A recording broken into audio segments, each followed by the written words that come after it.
There is one consistent factor in all of it. In all the different bands, whether it be punk or pop or hardcore or metal or goth or industrial or 80s hair metal or whatever it was, this one consistent theme that ran through all of it is dark, gritty melody. I like something when there's an edge to it, I like it to be melodic, and I like it to be dark. Those are the three things. And one of my biggest influences was Steve Clark, who's the guitarist of Def Leppard for the first 4 records, because he encapsulated this dark, gritty melody. He would write these riffs and these solos that weren't technical, but they were dark and melodic and angular and edgy.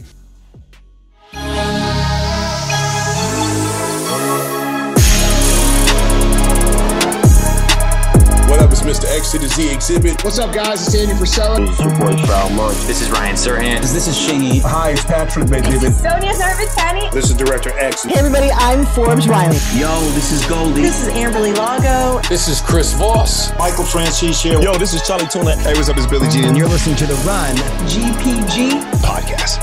I'm going to go hang out and listen to David's next podcast from the Run GpG. You might hear something you like. Peace.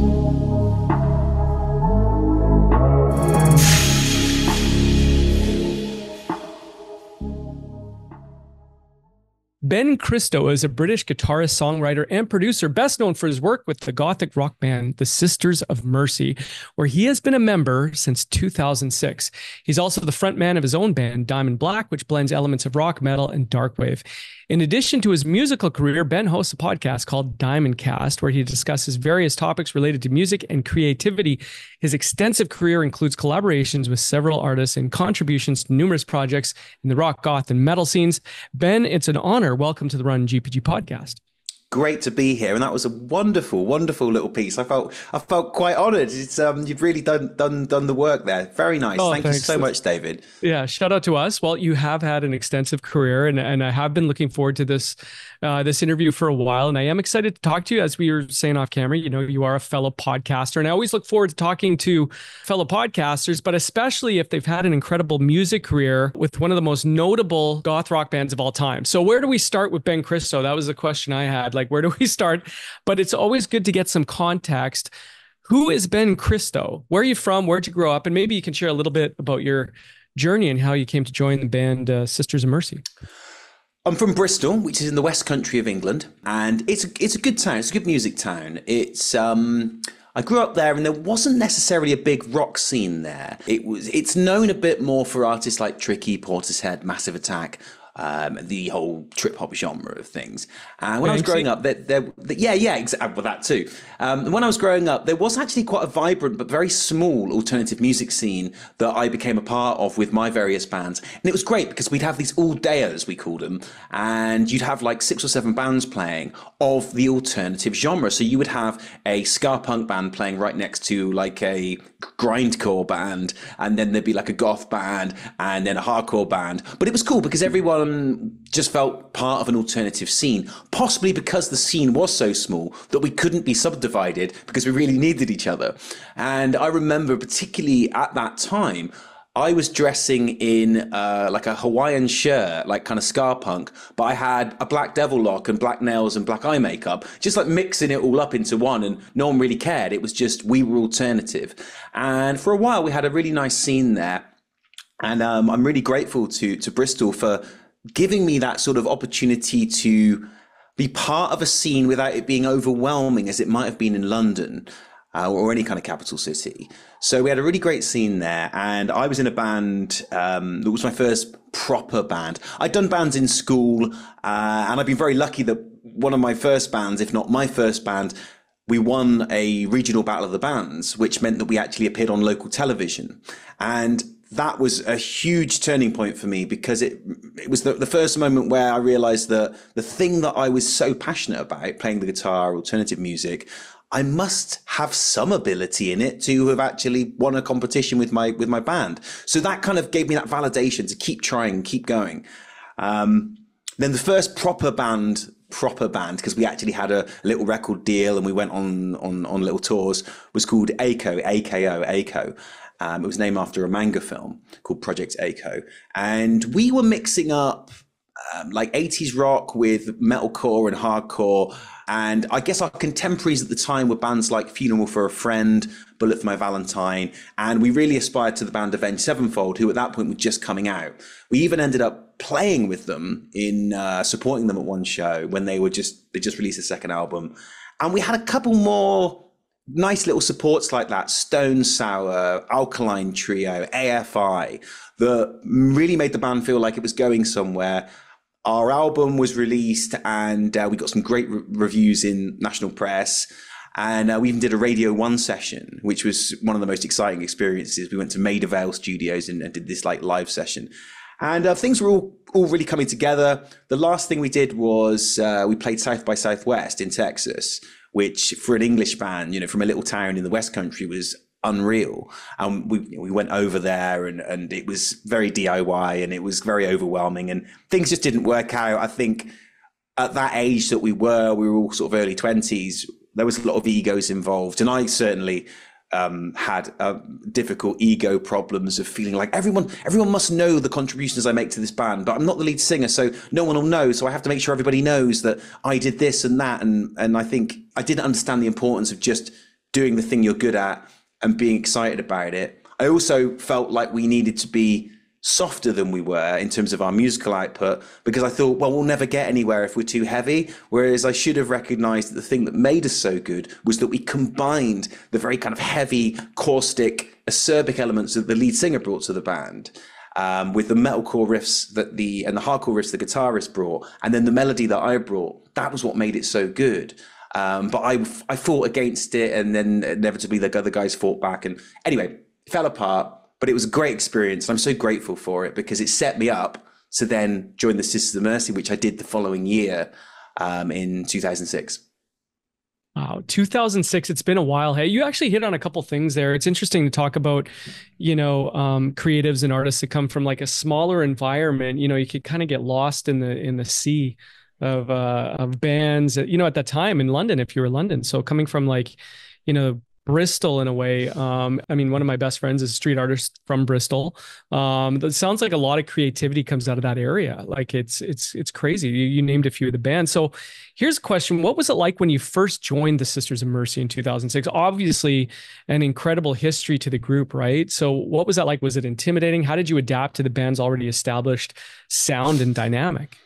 Well, it was intimidating because I was actually a fan, and it wasn't in my top 5 bands, but it was certainly in my top 20 bands. So I wasn't an avid follower of everything they'd ever done, but there were certain songs that were very high up on my list of stuff I like.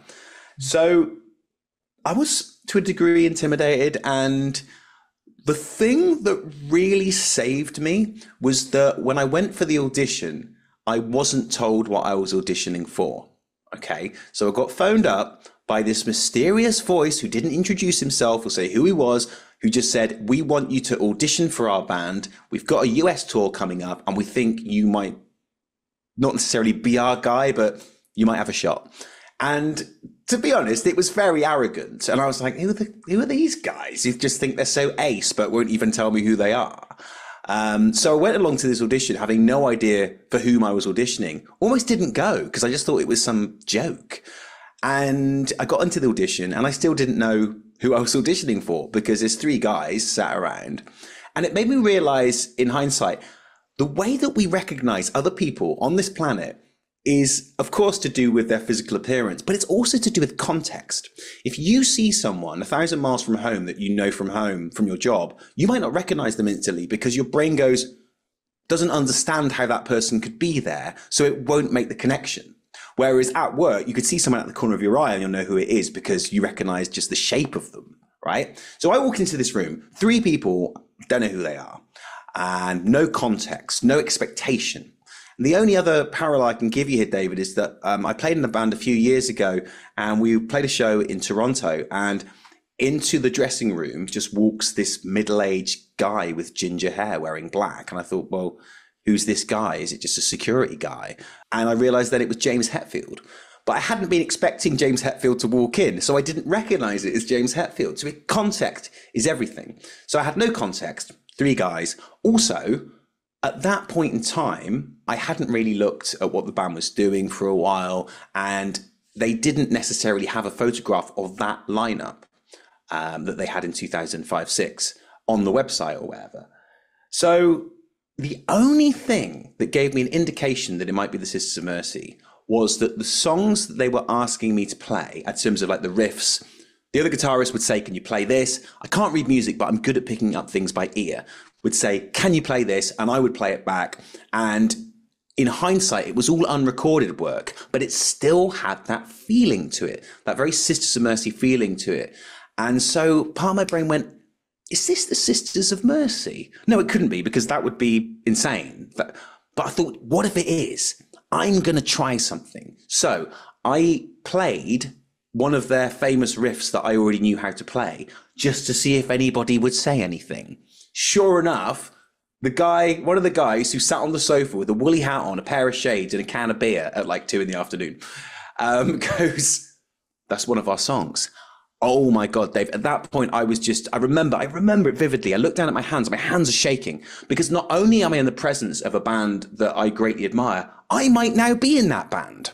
So it was just such an unreal moment. And in hindsight, I'm actually quite happy that I didn't have I didn't know who it was, because rather than going in with that, oh my God, this could change my life, it was just like, who are these guys? Don't really care, which gave me the confidence to just go in and actually just be myself.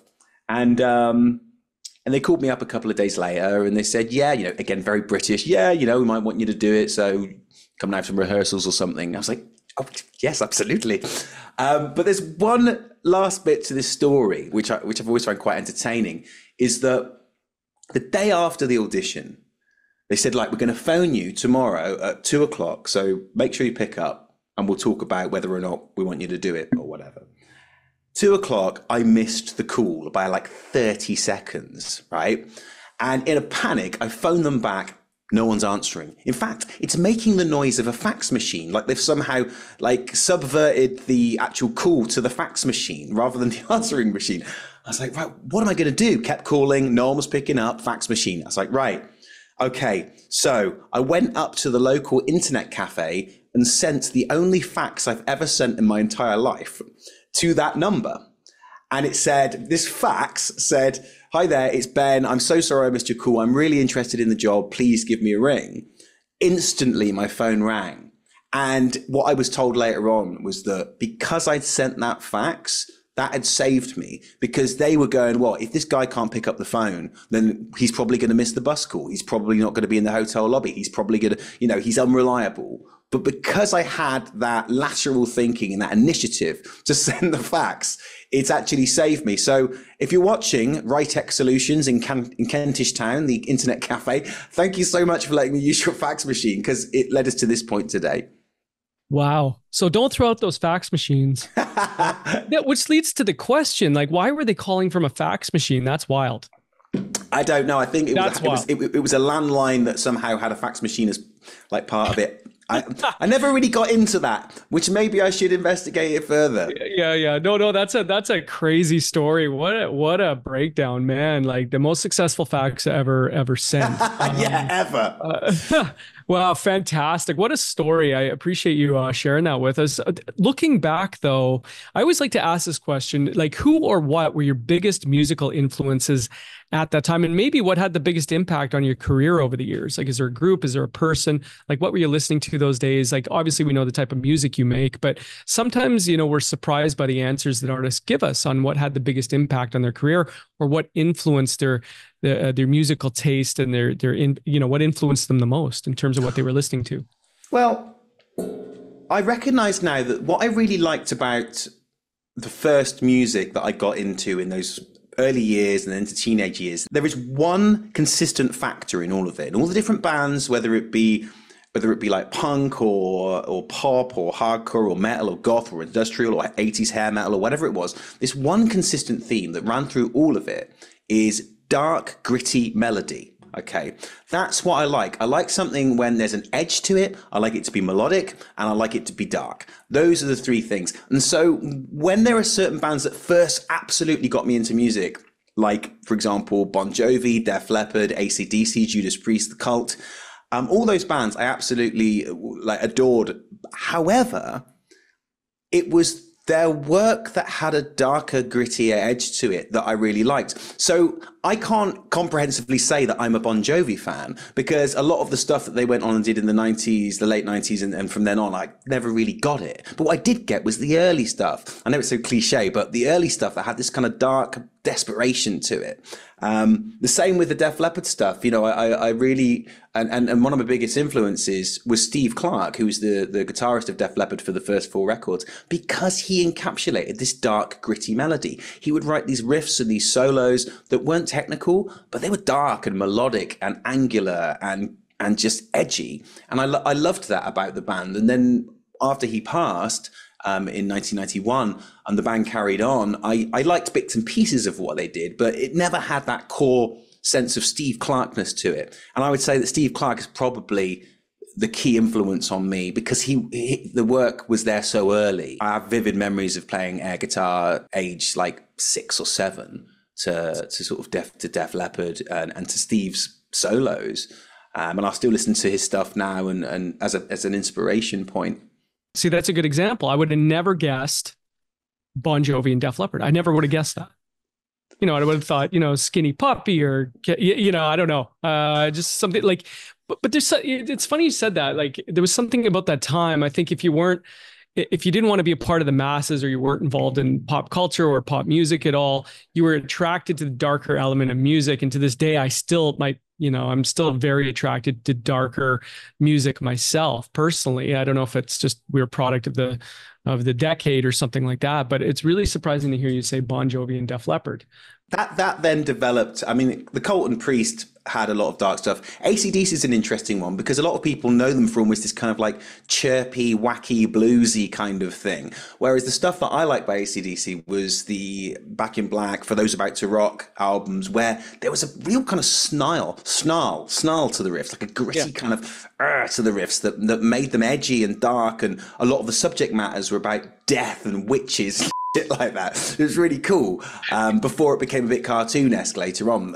So that sort of element of it. And then, like, I think most people who into alternative music, their gateway is probably something that's a bit softer. And then as I grew into my teens, it was Nine Inch Nails, Therapy, Ministry, Killing Joke, The Sisters of Mercy. That stuff gave way as well. Wow, Therapy. I haven't heard the name Therapy in years. I used to love Therapy. And that was one of the most important records, was the Troublegum album by Therapy, because what they did was they made essentially melodic hard rock relevant, because it was so gritty and angry and angular and really well produced, that album. It's funny, we just had Richard Patrick on, a frontman of Filter. He was in Nine Inch Nails with Trent Reznor. Well, I'm sure you know who he is, Trent Reznor and Nine Inch Nails. And his early on, he named Kiss and U2, which is not what I thought. But then he got into Ministry and, you know, etc. So it's interesting to look back and see what your influences were at that time. You are a songwriter, though, right? Can you describe your approach to songwriting? Like, how do you collaborate with the rest of the band on new material? Or maybe if you could describe your creative process. I'm always fascinated by this. Like, do you start with the sound, or do you start with, you know, lyrics, or like, where does it start for you in the process? There are different ways that stuff happens. There's no one way, as I'm sure any songwriter will tell you. Let me run through a couple of them. One is that something will just appear from the ether. Okay. It would just suddenly come into your head, whether it be a lyric or a melody or a riff. When you're walking down the street, or you're in the gym, or you're cooking something, and suddenly this thing will just happen. And that will be the inspiration point that then drives the rest of the song. And usually those ideas are the ones that have real substance, because they've just got you excited in the moment, and you want to then put it down and make it into something. When you sit down and go, right, let's write a song, that's when it can be more difficult, because what do? Just go through a checklist of try this. Doesn't work. So that's one way, is the ether idea. Another way is you hear a song and you go, I'd really like to do something like that. So for example, completely random, I was in a cafe the other day and I heard that song by Franz Ferdinand, Take Me Out, which I don't particularly like it, but I thought it was interesting how the structure of it was very different from most pop songs. It doesn't have like a classic verse, chorus, middle structure. It's got a riff, and then the chorus starts, and then there's another bit, and then it goes back to the riff again. And so that can be your inspiration. Let's try something that's structured really differently. Other processes can be if you work with somebody else, which on the Diamond Black stuff I do, is that we had, myself and Yanni, who's the Finnish producer, who I co-write a lot of the work with, we had an entire week where we just focused on songwriting, which was amazing because you don't actually get the option to do that a lot of the time when music is your job, because you're doing admin or like sorting out politics or whatever it is. But we were like, right, this week we're just going to do songwriting. And what we did was anytime either of us has had any sort of idea that we thought was exciting, we just run with it and we just see what happens. And there wasn't any sense of, well, that's not really very Diamond Black, is it? It's like, well, if we like it as a piece of music, we can figure out the trappings of it later on that make it into a Diamond Black song. If the tune is good, if the rhythm is good, if the feel is good, let's do that. And it was a really creative week. We came up with 10 song ideas in 4 days. And we were like, right, once you get to that point where you've got a verse and a chorus that you're happy with, move on. The middle bit, how it go, what goes at the end, that can all come later. The actual lyrics, that can all come later. For now, we're just getting something that makes us feel excited. And now this week, I'm actually revisiting those ideas, fleshing them out, and then, but still not finishing them, sending them on to the other guys in Diamond Black and go, what do you think? What do you like? What can you add? I need a middle for this. What do you think the drums should be? How should the bass go there? Is that melody good enough? And being a lot more open about and iterative about the process rather than this is my song and only I can work on it. So that's really good. But one thing that I always like to talk about when anyone asks me about songwriting is the Desmond Child approach. Now, Desmond Child is a chap who wrote some of the most prolific and famous rock songs like Alice Cooper's Poison, Bon Jovi Living on a Prayer. And his approach was to come up with a title before you did anything else. So coming up with a title like Living on a Prayer, then build the song from there. Okay, Living on a Prayer, what does it mean? Okay, well, it's some people who are maybe struggling. Okay, so what does that feel like? What does that sound like on the keyboard? What does that feeling of struggle sound like on the drums, on the bass? And then you've got creative people around you, they can interpret that feeling into an actual piece of music. Whereas if you just go, write a good riff, what does that even mean? It's so abstract. So the Desmond Child title first approach is really brilliant. I would recommend it to anybody. And there was a good one that came up that I was watching a movie once called Trans-Siberian, which is a sort of a murder mystery set on a train. And there was this line in it where one of the characters said, if you kill my demons, my angels might die too. I thought, wow, how cool is that? And that was the start of a Diamond Black song called If You Kill My Demons, built purely off this thing somebody said. And you then get a feeling of what do those words actually sound like as music? What does that notion sound like as music? So that's some processes that come with songwriting. When it comes to lyrics, I tend to come up with things that sound right rhythmically, and in terms of there are certain words that just fit, and then I'll come back later and rework them into something I'm happier with when I've got more time to really think about what do I want the words to be. But what will often happen when you have that guide session of sticking some words down, even though they're not the right words, they're the right word sounds. So that can really help you to then hone in on what am I actually going to write here? Because you've got the word sounds, but not necessarily the words. Very interesting. You know, it's almost like you're describing like a mind mapping process from that perspective, where you come up with the theme and everything branches off from the theme. I always find that I'm always very curious about the creative process of artists like yourself. So thank you for breaking that down. You talked about Diamond Black and collaboration, Sisters of Mercy, obviously. A lot of moving parts over the years. Like, how do you maintain a chemistry with the band, especially given its long history and the evolving lineup? Like, how do you maintain chemistry when you bring in, let's say, a different guitar player or you know, drummer or something like that? It doesn't have to be the Sisters of Mercy specifically, but if you have a project you've been working on for years and you have a few moving parts, how do you maintain chemistry? You say this is ours, or we don't, you know, you're just playing a role here, or how does that work? I think with something like, the Sisters or AC/DC, for example, they've got a very clear brand identity and template that it's probably quite an extreme example. They don't really waver from it too much because they know what their fans like and they've established something. Sisters, to some degree, is the same. There's a certain feel that a Sisters song should have. And that's proved by the fact that when I sat in that room, I was like, this sounds like the Sisters, because there is a sound. So having fidelity to that sound whilst keeping an open mind about how do we expand on that? How do we not just write something that we've written before, or write something that I know the Sisters has had a lot of bands that have perhaps copied the style. How do we end up not sounding like one of the bands that copies the band? And a lot of that is to do with Andrew Eldridge has taught me a lot about rhythm and how to fit phrases and notes within the bar in an interesting and different way, which makes it a bit more of a Sisters song. When I first joined the band, he made me listen to a lot of the Atlantic Records artists like Booker T and Sam and Dave and a lot of this old sort of stuff, because he said to me about how every instrument has its place within the music. It's like a machine. And even if you just have to do the same thing for 3.5 minutes, that's your job. You don't have to go off on one to impress anyone. It's like, that's your job in the song. And his sort of ethos that's really helped me is make it simpler, but do it in an interesting way. And if you can come up with a really amazing melody that's 2-3 notes, because of how you place it within the bar, how you play the notes, what you back those notes up with. Maybe that note is backed up with another guitar or a keyboard, or the bass does something. Trying to keep it as simple as possible whilst making it still nuanced and interesting and different is the challenge.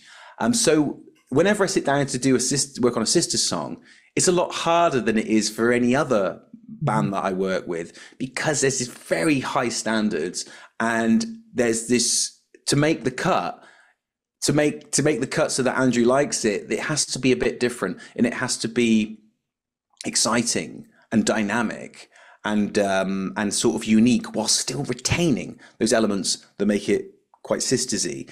And I guess the fact that none of my ideas were taken on for the first 15 years I was in the band or so is testament to that, because I wasn't writing stuff that was right. Then in 2019, there was just this sudden prolific period that we had where we wrote 15 to 20 songs.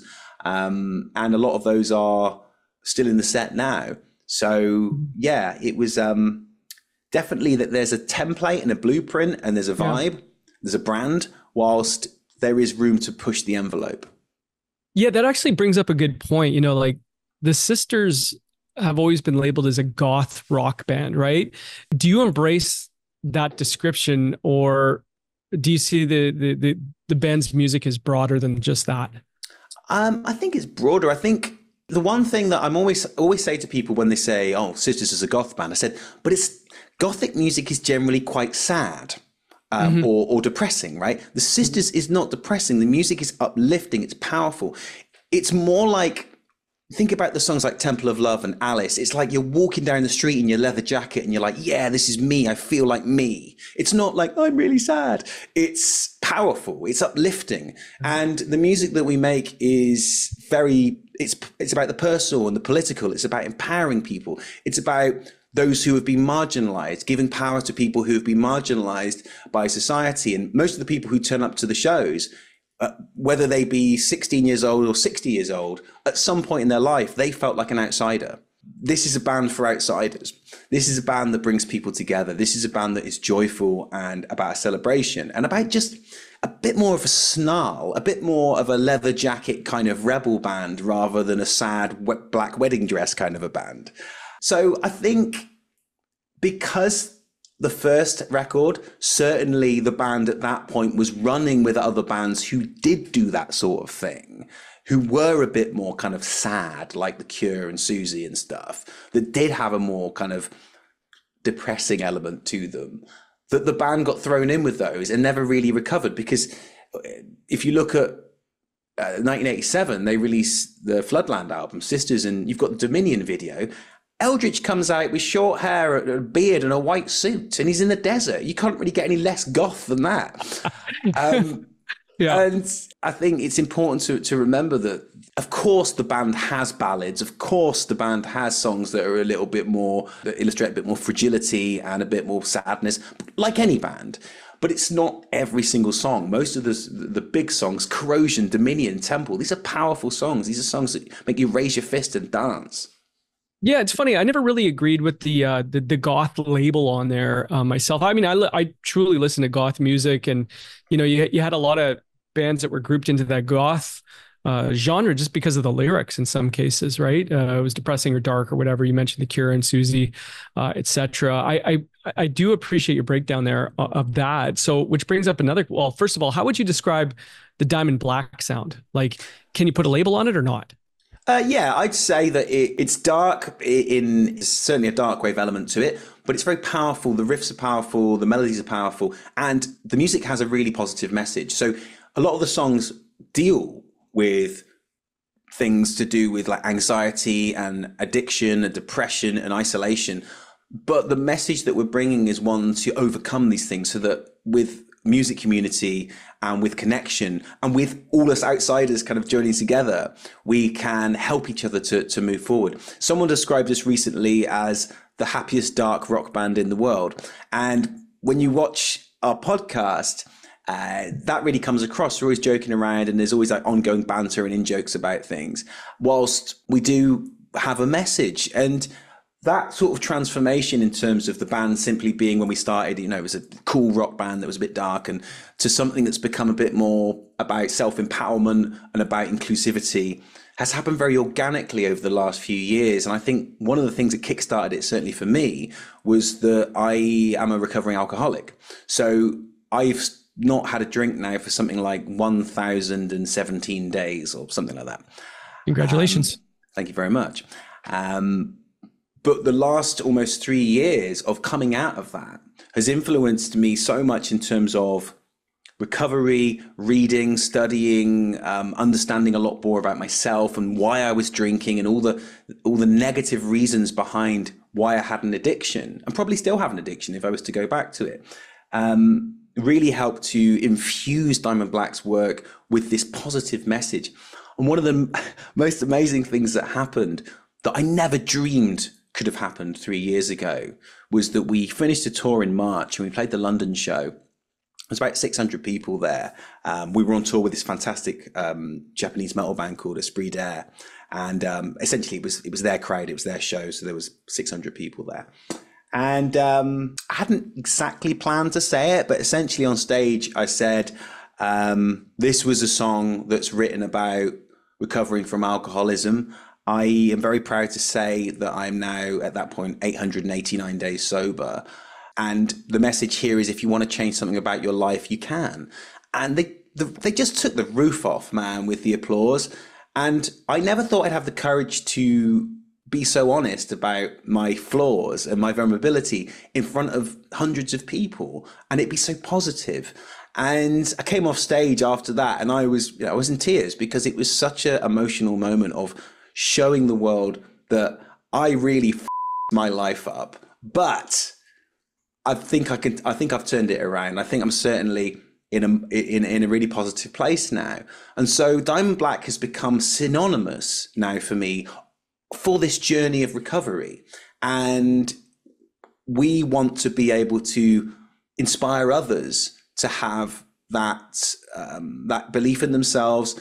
And one of the things that I say, I've often said at the end of the show, is before the last song, is I've said, anybody here who didn't think they were going to be able to come out tonight because they felt too anxious about this sort of a social space, the fact that you've come here tonight is a really big deal, and this song is going out to you. And I've had people come up to me after the show saying, what you said was so powerful, people in tears who've never even seen us before. And that, to me, is what music is, one of the things that music should be. It's a healer. It brings people together. It makes people not feel so alone. And I'm sure the reason why you and I both like alternative music is that when we were growing up, we had troubles, we had strife, but music was the thing we could turn to that would help us, that would make us feel like us again, that would also connect us with like-minded people. You'd probably go and hang out at the local independent record store or the club just because there might be some people there that you kind of get, and they get you because of the music that would bring you together to those spaces. I love that.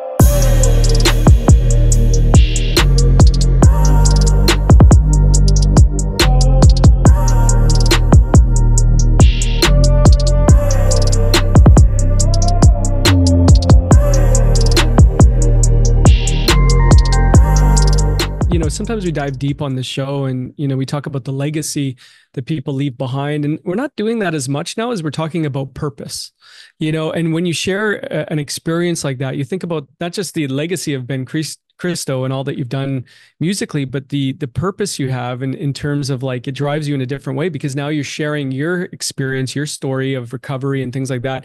And now it helps other people. When people are vulnerable to, and they share, their issues, the problems they've had, and they hear that story, it empowers others to kind of make those changes, to keep going, whatever it might be. Really powerful stuff. Which brings up an interesting question. When we're talking about the, genres and things like that, I like to ask this question, depending on who I'm talking to. What's your take on the current state of goth rock and industrial music right now? What's your take on it? Is there anybody you're listening to? Is there any new ideas you like? Is there anything you're seeing out there that, is inspiring you? Well, I am quite guilty of not listening to a lot of new music. And I was told, whether or not this is true, is that your average person who likes music, once they hit 30, they stop listening to new music. Yeah, that's right? Probably true. That's probably true. However, I have been listening to a really great band, a French band recently called Sang Freud. I think Freud means cold. I'm not sure what sang means. And it was just a friend of a friend that I was recently over in France and playing with Diamond Black at Hellfest. And this band was recommended to me and they're great. And they got the 2022 album, Sang Freud, S-A-N-G Freud. And it sounds like a mixture of, they obviously listen to The Cure, but they've made it heavier. They've made it darker. And it's really musically interesting as well. So I would recommend that. It's a great band. And what I really like about music in 2024 is that people have just got the freedom to do what the they want because they're not beholden to record labels going, oh, that's not cool anymore, so you can't put that music out. Everybody can put out whatever they want. And because there's like because there's so many people who like music on earth, the chances are people are going to like what you do. Some people are going to like what you do. And I think that's really liberating, rather than it being as it would have been right up until the early 2000s of the gatekeepers. You're not cool anymore, so you can't make music, whether or not that be your musical style, or you're too old, or you're too English, or you're too not English, or you're too whatever it is. Those barriers that someone else gets to decide whether or not you can release and distribute music are now gone. So when people still complain about, oh, it's not, you can't make a career of this anymore. I think in some ways it's even easier. It's not easier, but it's even more possible to make a career. And I bring up the example again of the other guitarist in the Sisters, Kai, whose band Esprit d'Air, the Japanese metal band. Now, Kai is a paragon of doing your own thing and then being successful. So Kai's got a really strong brand identity. Kai does everything themselves in terms of the writing, the recording, and even like to a certain degree, the visuals and the website. And Kai then has gone on tour and turned up to cities that he's never played before. And there's 300 people there because he knows how to use the internet and he knows how to brand his band and how to market it. He's put the work in, he's studied it. So for most of us who go out like, right, I'm going to go and play some seat I've never played, you're lucky if the support band watches you and you go, okay, well, it was like a free rehearsal or whatever. But Kai's turning up to these places all over Europe and like Hungary and stuff. And it's sold out because he's been able to build his brand on the internet, and it's really powerful, and he's not had anybody say to him, you can't do that because Japanese metal isn't cool or whatever, because he really believes in it and he does it really well, so therefore he builds a fan base. Branding and marketing. Absolutely. Yeah. Branding and marketing. Do you know Mono? Mono is a Japanese group that I discovered a few years ago. I went to a live show here, and it was almost spiritual. Like the experience of it was unbelievable, and it was because a friend told a friend told a friend, and I ended up at the show, and it was incredible. And I've been listening to them ever since. And they only played a few hundred people. to me, it should have been a lot bigger than that, just based on the knowing the band now. Here's a question though: technology and music, artificial intelligence, AI. This is something that comes up a lot now when we're talking about music. How do you feel about the role of technology in music production and performance today? Has it influenced your work at all? Such an interesting concept, because as always, there's all this scaremongering about no one's going to be able to make music anymore because a machine will just do it. However, I think the counterpoint to this is, firstly, and this may or may not be relevant, but possibly there might be some kind of legislation that comes in that creates a some sort of ceiling on that, so that people in all walks of life don't lose their jobs to machines, right? Rise of the Machines, Terminator, Skynet. But more importantly, and this was not my idea, this is what someone, the same person who actually suggested this French band to me, a girl called Jen Sarah, who's a really cool singer and very mindful. She said that what people like about music in 2024 is, of course, to some degree, the music, but it's more about the people that are making the music. What they get invested in is you and your personality and your belief system and your ethics and your character. That's what they really like. And your music is sort of a byproduct of that.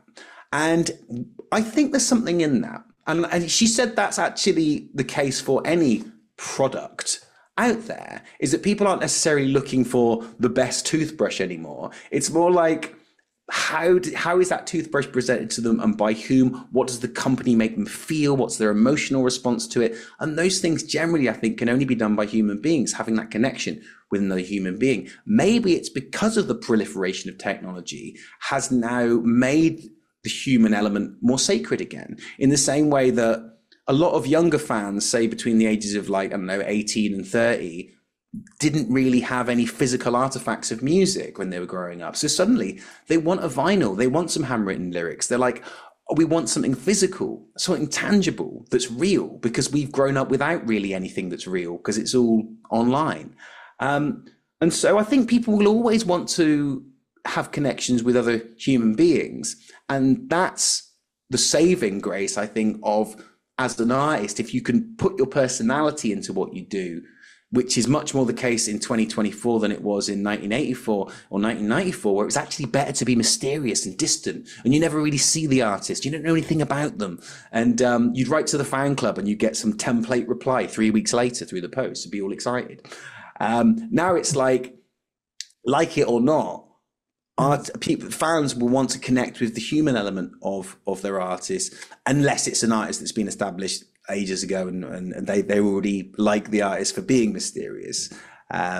Which, Andrew Eldritch is a perfect example of someone who doesn't have a social media presence and yet still goes out and plays to 2,000 to 4,000, 5,000 people all over the world, because he's established his identity in a time when it was really beneficial to be distant and mysterious. And I watched this really great piece by Justin Hawkins of The Darkness when he talks about the Lucretia My Reflection video, and he does like an analysis of it, and he says, notice in this how Andrew Eldritch, rather than most stars who just leap out and go, I'm here, look at me, I'm awesome, he's sort of disappearing behind things all the time. He's eluding you. He's creating that sense of distance and abstraction and being obscured by things, which is very much in the vibe of the band's lyrics and the themes of the band. That's just sort of being sort of quite elusive.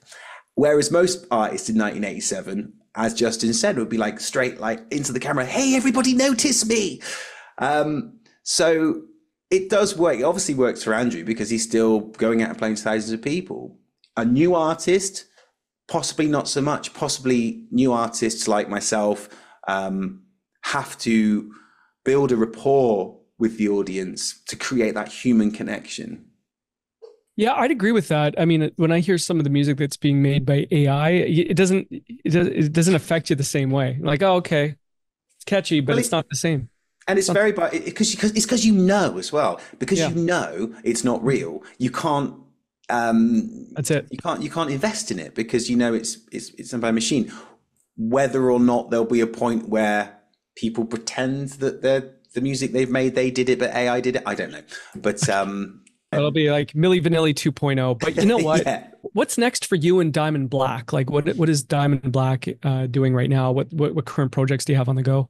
So what we're currently doing, we just played at Hellfest in France, which is an amazing festival, and that was a really great milestone for us. I think when we were on stage, certainly when I was on stage for that one, I felt like this is a transition point. This is now moving into the next stage of the band. And what I'm actually working on at the moment is, I mentioned that songwriting that I did a few weeks ago. I'm now collating that work and sending it on. So I've got 10 songs. I've already sent 2 of them on to Vinny and Adam to work on and put their ideas into. And today, just before we had this chat, I was working on the 3rd one. And that's my focus at the moment, is that we're going to get these songs done. So we've got an album's worth of stuff. We've got an EP that's pretty much ready to go of 4 other songs that we'd like to release this year. It's just a question of how to do it, with whom to do it, and when to do it. But that's ready to go. So that EP is going to come out. It's got a remix on it by a band that we really love in the kind of dark rock metal genre, which I can't reveal right now. And it'll be a 5-track thing, and then a full album will come out ideally next year. So we'll spend the rest of this year doing the demos, then the recording, and then wanting to release it in 2025, and then that to be accompanied with a lot more touring and shows and stuff. I can't wait to hear it. Can't wait to hear it. Thanks, dude. Yeah. Just based on your history and your influences, etc. I'm really looking forward to it. And playing Hellfest is not a small thing either. That's a big deal.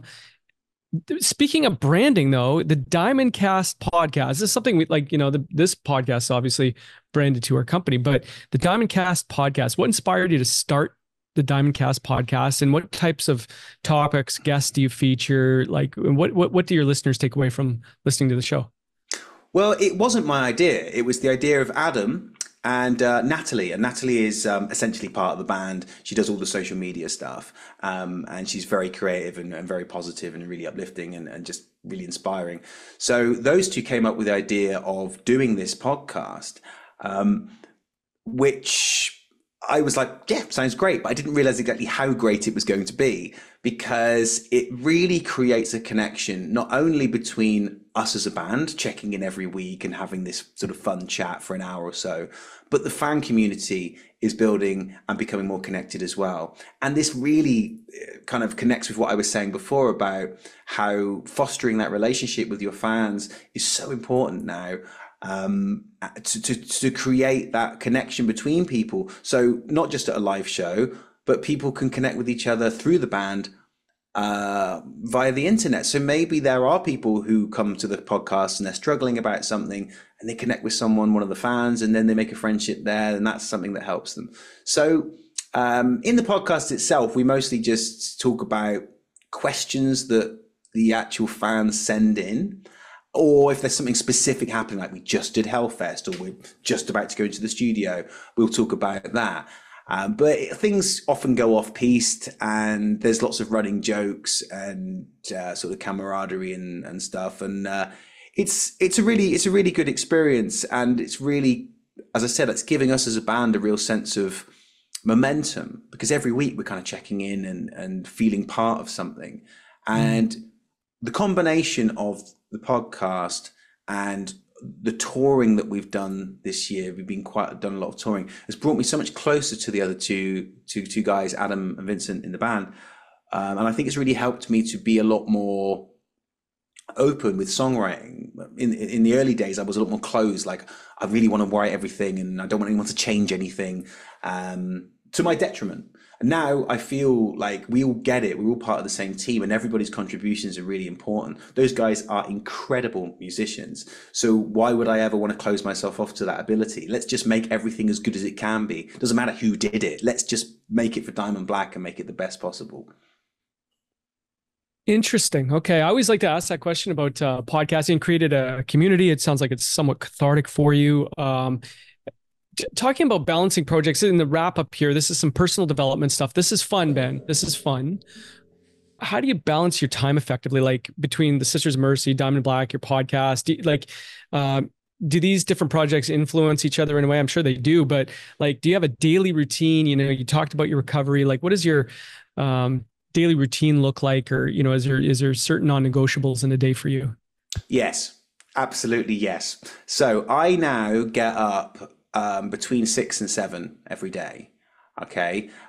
I can't recommend that enough. If you want to be proactive and you want to get things done, something about our brains makes us more productive in the mornings. It just does. Okay. So I'll always get up between sort of 6 and 7. My routine is I'll do 10 minutes of meditation. I do some yoga, very relaxing. I'll have a cold shower, which is something that I heartily recommend, but build it up. Do like 10 seconds, 20 seconds. You come out of that feeling like really, really revitalized and your body's like activated. Then I'll spend 20 minutes writing. I do like a timed writing exercise where I talk about, I write down with a timer, 3 to 4 minutes for each section. I look back on the day before and I go, what did I do well? What was I pleased with? What could I have done better? What am I grateful for? What am I looking forward to? And so that little 20 minutes at the start of the day when I'm doing that writing really sets me up to start thinking, how can I approach this day in a way that's slightly better than yesterday? And keep going and going. And the more you do it, the more that when situations come up that are anxiety inducing or confusing or upsetting, your brain goes, hang on, we know this because we talked about it this morning in the writing session of what we did yesterday. And you recognize those repeated patterns, you recognize those same behaviors. And it almost becomes funny of like, your brain goes, oh my God, we're freaking out about this email. And then it's like, but hang on, we freaked out about the one last week and nothing happened because most of the time, 99% of the time, nothing happens. So that first part of the day, which takes, let's say, an hour and a half to 2 hours, is really important to me. And I recognize that I've got the luxury to do that because the nature of my job is that my time is quite flexible. Whereas for people who have to go into a 9 to 5, it's probably more difficult to just like clutch onto 5 hours sleep and then go straight into work. But another important thing I really want to say in terms of how I help my time management is my relationship to my mobile phone is improved so much in the last few years. So that phone doesn't turn on until I've done everything I just told you about. Only then, when even I've made a plan for the day and I don't have to stick to it strictly, but it's a good sort of template of the sort of things that maybe there are certain engagements in there like this that are definitely happening, other things that I'd like to do. Then does the phone go on? Because if you turn your phone on or you look at your phone as soon as you wake up, you're usually bombarded with 7 new problems and you haven't even got out of bed yet. Yeah. Not only that, you go on social media. Oh, they're doing better than me. Why haven't they responded to me? Why is that so good? Why am I so bad? Why am I so shit? Why is everyone else awesome? And you haven't even gone vertical yet, right? So it's like, I would just recommend to anybody, give yourself some space before you look at your phone in the morning. Just give yourself half an hour to get up and have some breakfast before you start bombarding your brain with all these danger messages.